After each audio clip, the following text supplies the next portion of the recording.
मुल्क में नई सियासी सफबंदियां, साबिक वज़ीर-ए-आज़म आज़ाद कश्मीर सरदार इलियास तनवीर की जहांगीर तरीन से मुलाकात। जहांगीर तरीन और हम मिलकर चलेंगे।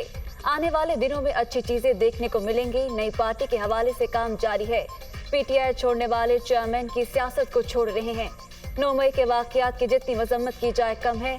सरदार तनवीर और नुमान लंगड़ियाल की मुलाकात के बाद मीडिया से गुफ्तगू।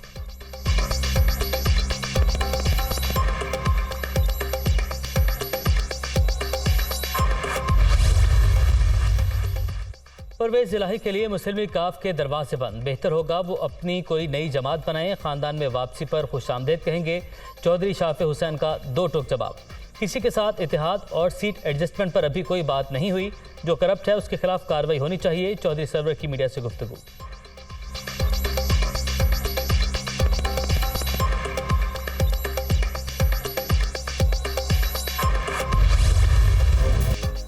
आसिफ जरदारी पंजाब में मुतहर्रिक मेल मुलाकातें जारी। चौधरी शुजात से उनकी रिहाइशगाह पर मुलाकात। दोनों रहनुमाओं का सियासी सूरत हाल पर तबादला ख्याल। सियासी रंजिश को जाती इनाद बनाने के बजाय मुल्क का सोचा जाए। सियासत बाद में होती रहेगी, पहले अवामी बहबूद पर तवज्जो देना होगी। महंगाई आसमान पर पहुंच गई। बजट में आम आदमी को रिलीफ की फराहमी जरूरी। तमाम जमातें मौशी बेहतरी के लिए किरदार अदा करें। चौधरी शुजात की आसिफ जरदारी से मुलाकात में गुफ्तगू।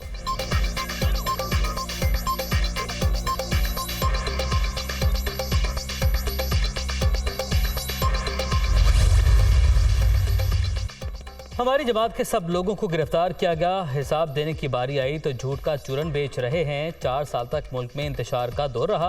हमने इंतकामी सियासत बहुत देखी। जो हमारा हमसाया ना कर सका वो अपनों ने कर दिखाया। मुज़ाकरात सियासी कुव्वतों के साथ होते हैं, इंतशार फैलाने वालों से नहीं। हमजा शहबाज की मीडिया से गुफ्तगू।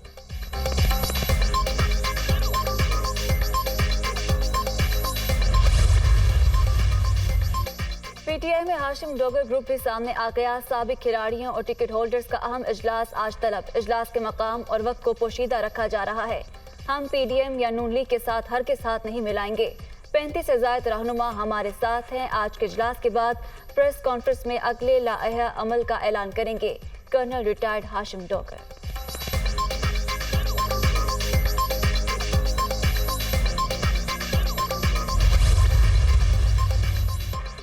पीटीआई में तोड़फोड़ जारी। पार्टी छोड़ने वालों की फहरिस्त में इजाफा। डीआई खान से साबिक रुकने सूबाई असम्बली एहतशाम जावेद ने पार्टी को खैरबाद कह दिया। तोड़फोड़ जलाओ घेराव के एजेंडे का हिस्सा नहीं बन सकता। 9 मई को घर से बाहर भी नहीं निकला था। एहतशाम जावेद ने हुकूमत से गिरफ्तार अफराद की रिहाई का मुतालबा भी किया। ननकाना से राय असलम खरल ने भी पीटीआई से अलहदगी इख्तियार कर ली।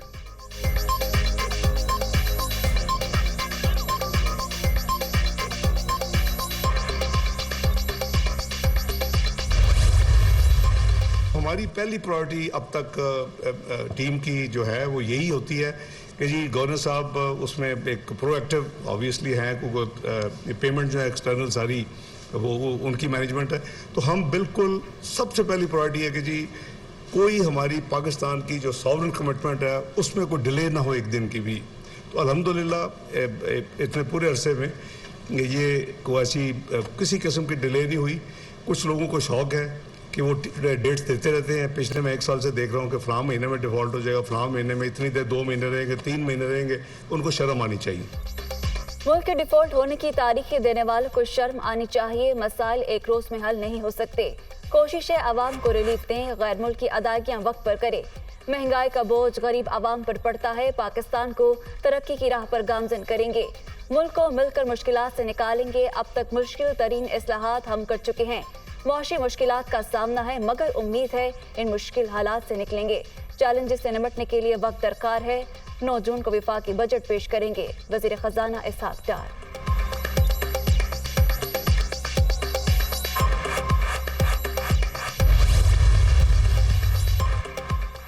हुकूमत अवाम दोस्त बजट बनाने के लिए कोशां। 1100 अरब रुपए तरक्याती बजट मुख्तस करने का फैसला। सैलाब से मुतासर इंफ्रास्ट्रक्चर की बहाली के लिए 359 अरब रुपए, तवानाई के 101 प्रोजेक्ट्स के लिए 102 अरब, जामशोरा में 600 मेगावाट के 2 कोल पावर प्रोजेक्ट्स के लिए 12 अरब, ट्रांसपोर्ट सेक्टर के लिए 156.4 अरब, पानी के 82 मंसूबों के लिए 167 अरब, सेहत की 38 स्कीमों के लिए 20 अरब, HEC के 152 प्रोजेक्ट्स के लिए 45 अरब रुपए मुख्तस करने की तजवीज़। HEC के लिए 2.6 अरब रुपए के 14 नए प्रोजेक्ट्स भी बजट में शामिल।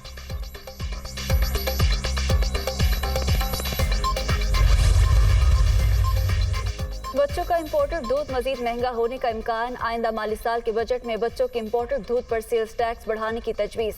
बच्चों के इंपोर्टेड डब्बे में बंद दूध पर सेल्स टैक्स 12 से बढ़ाकर 18% करने का इम्कान। डब्बे में बंद गोश्त और मछली पर सेल्स टैक्स 18% करने की तैयारियां। रोजमर्रा इस्तेमाल की अशिया पर सेल्स टैक्स 18% पर बरकरार रखने की तजवीज़। ज़रा FPR।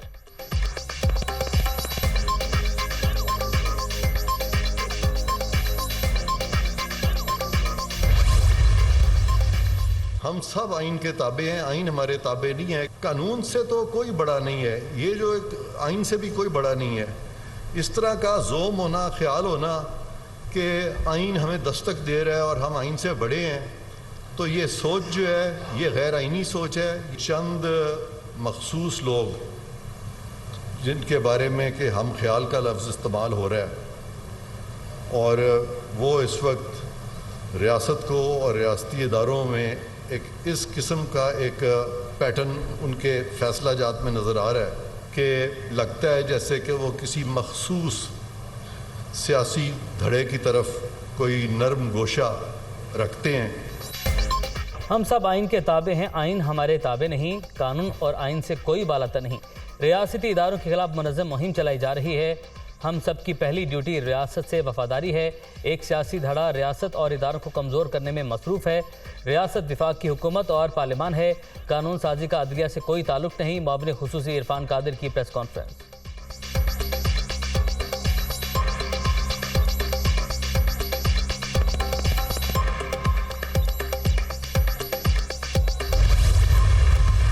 पाकिस्तान के कौन से लीडर ने इस तरह धमकी दी है? गिरफ्तारियां किस किस की नहीं हुई हैं? पीपुल्स पार्टी की लीडरशिप ने जान के नजराने दिए, कभी स्टेट को धमकी नहीं दी। गिरफ्तारियां दी हैं, कभी स्टेट को धमकी नहीं दी। मुल्क इतना ना कमज़ोर है, ना मुल्क की हुकूमतें इतनी कमज़ोर हैं कि आपकी इस गीदड़ भपकियों में आए। रियासत कमजोर नहीं, सियासी जमात पर पाबंदी से मुतालिक फैसला वफाकी हुकूमत ने करना है। एक टोले को मुल्क पर मुसल्लत किया गया। इन लोगों ने इंटरव्यू के बाद बातचीत के दरवाजे बंद कर दिए। आप ये धमकियां रियासत और मुल्क को दे रहे हैं। आसिफ अली जरदारी और पीपल्स पार्टी ने रियासत को कभी धमकी नहीं दी।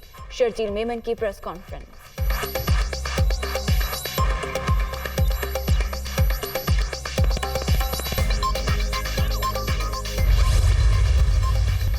तरक्याती स्कीमों में 2 अरब रुपए मुबैना रिश्वत लेने का इल्जाम चौधरी परवेज इलाही को एंटी करप्शन कोर्ट गुजरावाला में पेश कर दिया गया। मुझे थाने में रखा गया, अद्वियात नहीं दी गई। परवेज इलाही की गैर रस्मी गुफ्तगू। साबिक वज़ीर आला पंजाब को लाहौर की अदालत से बरियत के बाद दीगर केसेस में गिरफ्तार करके गुजरावाला मुंतकिल किया गया था।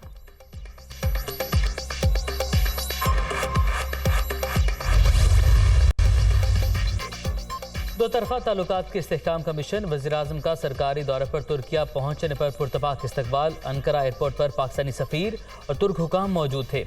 शहबाज शरीफ आज नवमुंतखब सदर रजब तैयब उर्दवान की तकरीब अहलबरदारी में शिरकत करेंगे। अहम मुलाकातें भी शेड्यूल।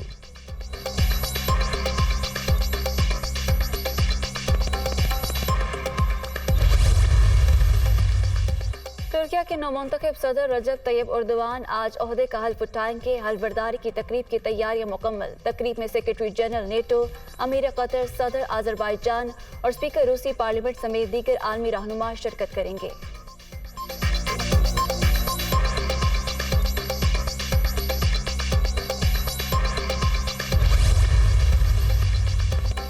पीपल्स पार्टी से बातचीत के लिए तैयार हैं। पीपी ने बल्दियाती इदारों से तमाम इख्तियारात छीन लिए थे। मेयर के इलेक्शन का 15 जून को ऐलान किया गया है। मरदमशुमारी की तस्दीक का अमल खुफिया रखा जा रहा है। अमीर जमात इस्लामी कराची हाफिज नईबुर रहमान की न्यूज़ कॉन्फ्रेंस।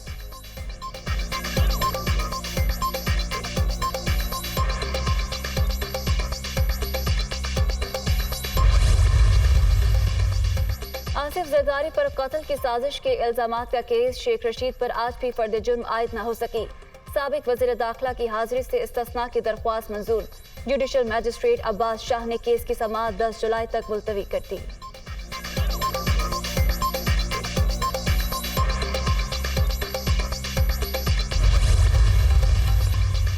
सुप्रीम कोर्ट में कोई ग्रुप नहीं बना रखा। वीडियो बनाकर गलत तासुर दिया गया कि मैंने चीफ जस्टिस उमर अता बंदियाल से सलाम नहीं लिया। गलत खबरें ना फैलाएं जाएं, ये नुकसान का बाइस बनती है। शरई अदालत के चीफ जस्टिस इकबाल हमीदुर रहमान से मुलाकात से पहले चीफ जस्टिस पाकिस्तान को मिला। खबर फैलाने से पहले उसकी तस्दीक जरूरी है। जस्टिस काजी फायजी साहब।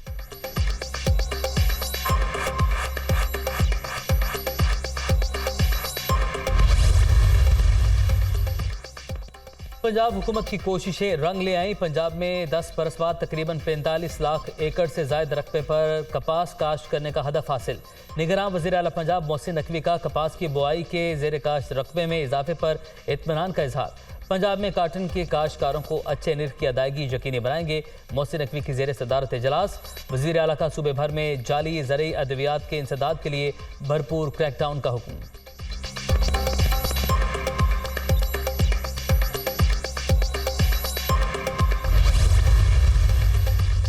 बजट से पहले बड़ा गैस धमाका। गैस की कीमतों में 45 से 50% तक इजाफा। ओगरा ने सुई सदर्न और नॉर्दर्न के लिए नरखों की मंजूरी दे दी। हतमी फैसला वफाकी हुकूमत करेगी।